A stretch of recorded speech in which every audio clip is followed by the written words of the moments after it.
Dr. Naik Sahib, I hope you are doing well, inshallah. This is Moinuddin Ibn Nasrullah from Ahmedabad, Gujarat, the state which has given Prime Minister of India. I am a law student.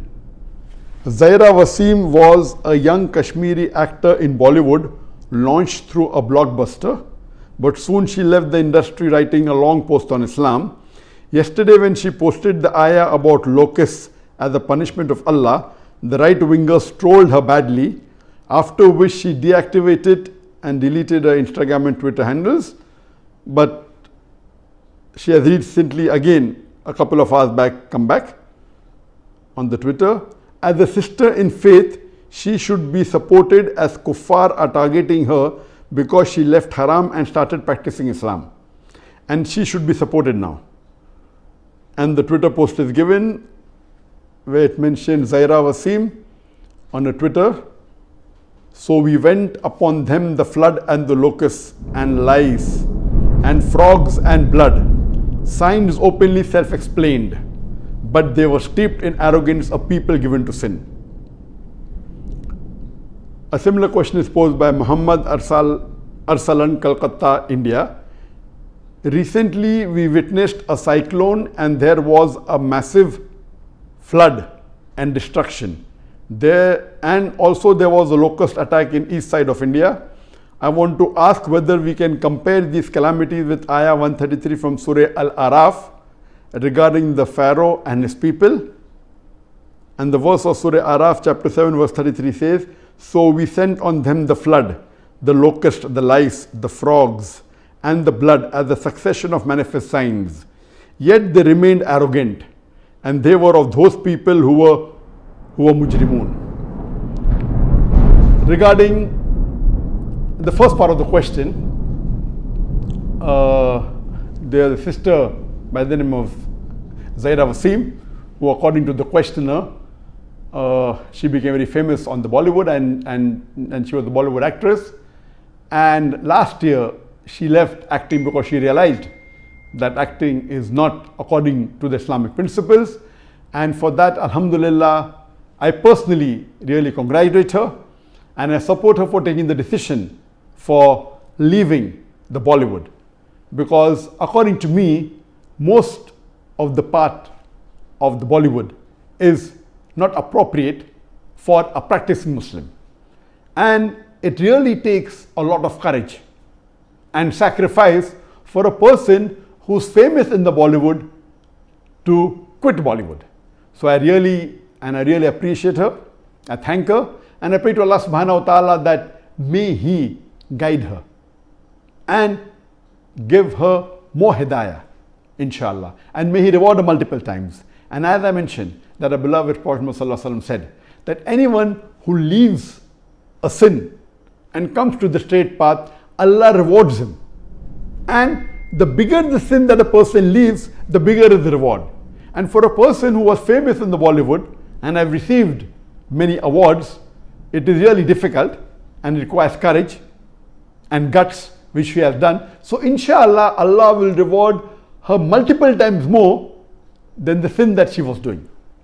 And I am not too much aware of the actors and actresses, and even my family doesn't watch the Bollywood movies. But last year I remember that my daughters, they told me about the sister Zaira Wasim and how she quit Bollywood, and she mentioned a very long lengthy post on her Twitter, and they forwarded it to me. And my daughters and my family, they are not aware of the Bollywood actors and actresses. But this particular Muslimah, they forwarded the message to me and I read it, and alhamdulillah, I really pray to Allah subhanahu wa ta'ala that may He reward her. And according to the question, she had posted an ayah of Surah Araf chapter 7 verse number 133 on her Twitter account, and she did not mention anything. And this is common, that the media which is right-wing media, or mainly supports this present unjust government, the BJP and the RSS, what they do, they take a quote and they add own information and they try and malign. And what they did is that in the media reports, they took this verse of the Quran she had quoted and they insinuated that she's talking about India. If you read her Twitter account, the word India is not mentioned. It's only quoting a verse of the Quran. And they went on to allege that she is saying that Allah has brought the punishment into India by sending the locust. Now this is their interpretation, and this is common. If you read the news, you come to know that this locust is there, is prevalent.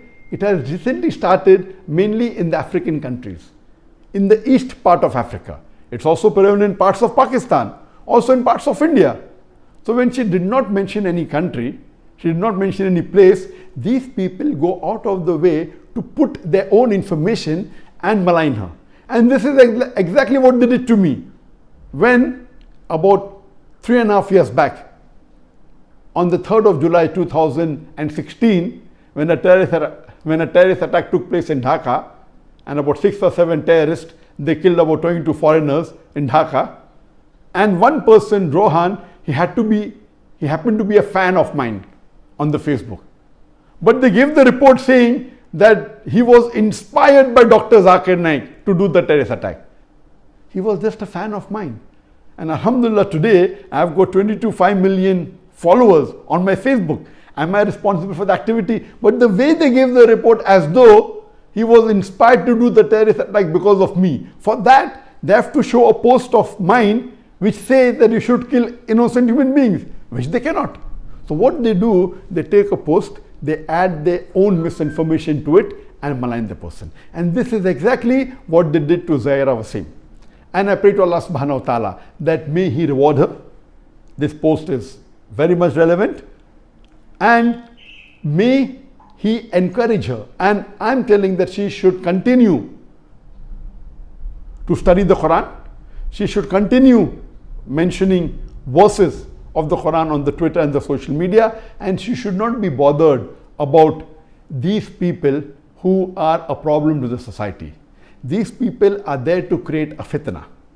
And our beloved, if you read the Quran, Allah says in the Quran, in Surah Furqan chapter 24 verse number 30, that for every prophet he has kept an enemy. And after the prophet, it is the da'is who continue spreading the message of Islam.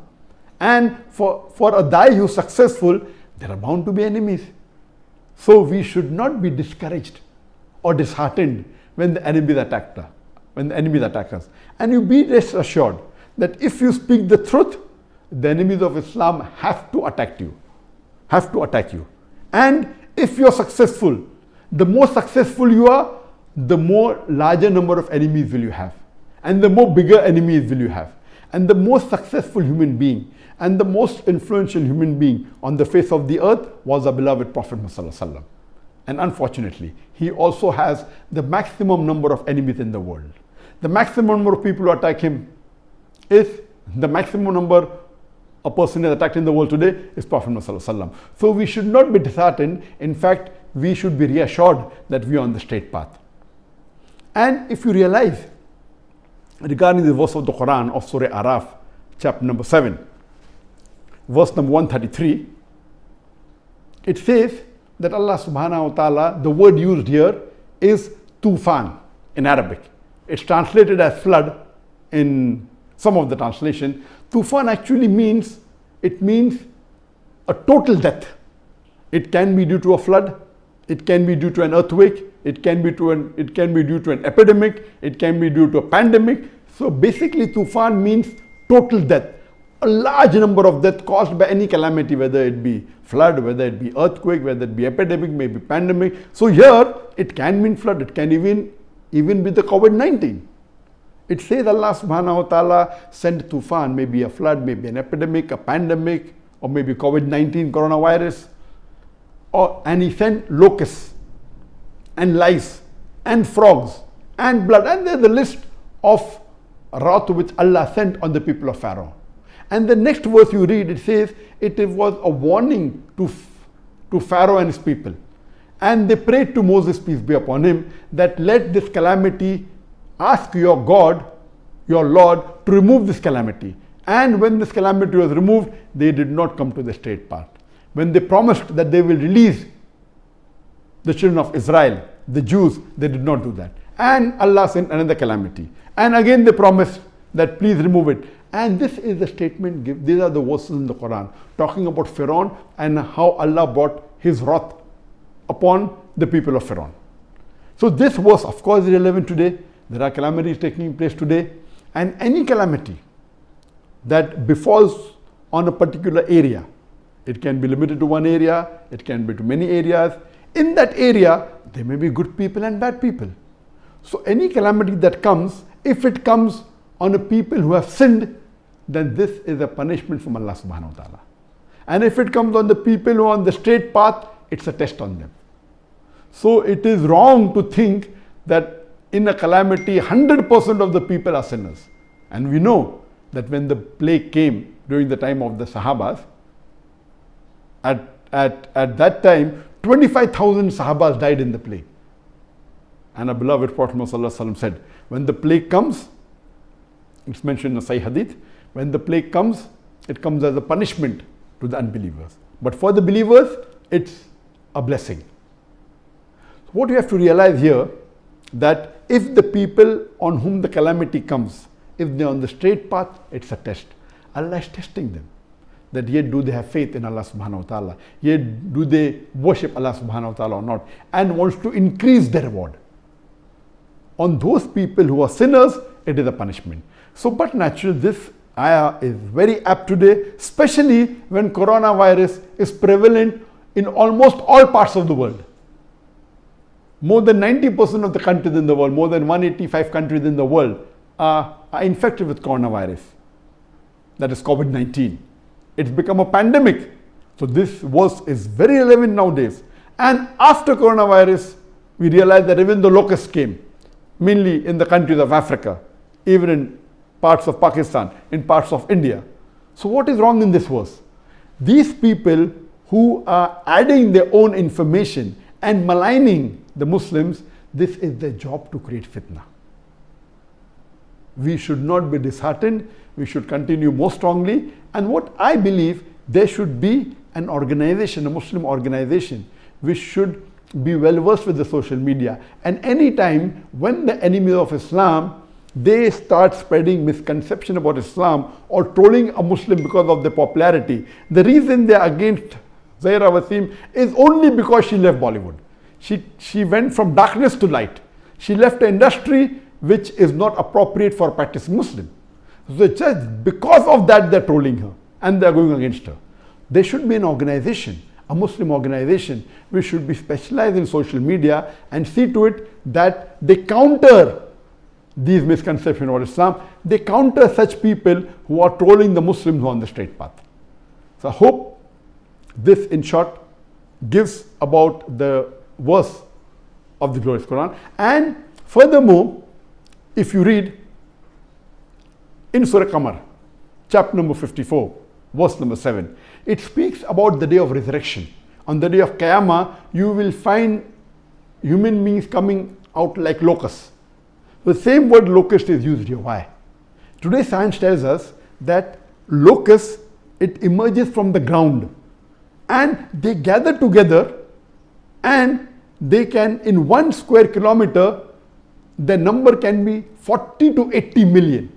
They gather very fast and they can move in swarms covering 120 square kilometer. Imagine 120 square kilometer.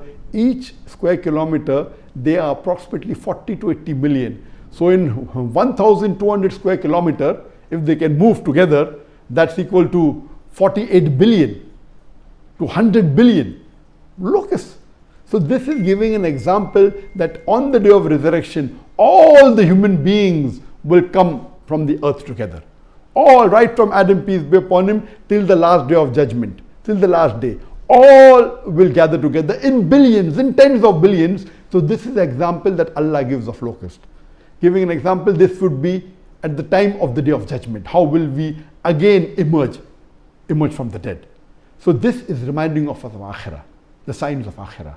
So all these signs that Allah gives us makes a believer come closer to Allah subhanahu wa ta'ala and has more faith in the Quran And we pray to Allah subhanahu wa ta'ala that may He give Zaira Wasim more courage and more hidayah to study the Quran, to study Islam, and may she be able to take her former colleagues out of this industry to the straight path of Islam.